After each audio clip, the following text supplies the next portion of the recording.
sadaka za babu zetu na bibi zetu.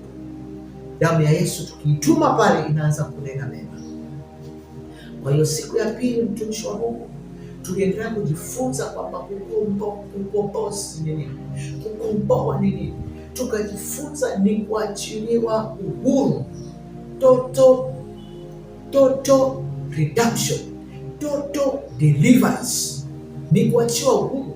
Tukajifunza mbuzi akiwa kwenye kamba. Mara nyingi kuna msemo wanasema mbuzi anakula kwa urefu wa kamba yake. Kwa hiyo unakuta mbuzi anakula chakula lakini hawezi kuenda mahali popote, hana uhuru kwa sababu yuko kwenye kamba, amefungiwa. Na ndivyo Wakristo wengi walivyo, wanakula kwenye kamba, na sisi hatutakiwa kula kwenye kamba. Kwa hiyo umuhimu wa kuitumia damu ya Yesu kuwa ni sadaka ni kwamba tuwe uhuru kabisa. Na kichwa kuu cha neno kuu cha somo letu inatoka kwenye kitabu cha Isaya 53 mstari wa 4 na wa 5.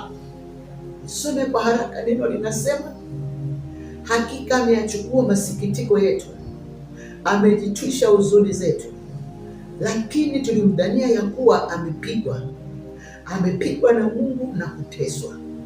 Bali alijeruhiwa kwa makosa yetu, alichubuliwa kwa maovu yetu. Adhabu ya amani yetu ilikuwa juu yake, na kwa kupigwa kwake sisi tumepona. Kwa hiyo tunajivunia kwamba kwa kupigwa kwa Yesu sisi tumepona, na tunaponaga hata kabla tatizo halijaisha lipo, lakini tunachojua tumeshapona. Na wakati Yesu anapigwa msalabani, nini kilichokuwa kinatafutwa? Ilikuwa inatafutwa ni damu yenye kukomboa, yenye kutuachia huru. Ndio maana alipigwa, alisikia maumivu sana. Adhabu tutakiwa kubeba sisi, alibeba yeye kwa upendo na kwa huruma na kwa rehema zake. Ndio maana mtumishi wa Mungu, mahali popote ulipo, ni kusisa, sijui unakutana na tatizo gani ambalo limekufunga kwa miaka mingi, lakini Yesu alitangulia madhabahuni. Kwenye madhabahu zote zinapotolewa sadaka za watu waliotutangulia miaka 2000 iliyopita, ya kwamba ukishaigundua siri ya damu ya Yesu kuwa sadaka, mahali zinapotolewa sadaka na wabaya wetu, wengine majina yao yako kwa waganga, wengine yako kwa wachawi, wengine yako bahari, wengine yako kwenye chungu.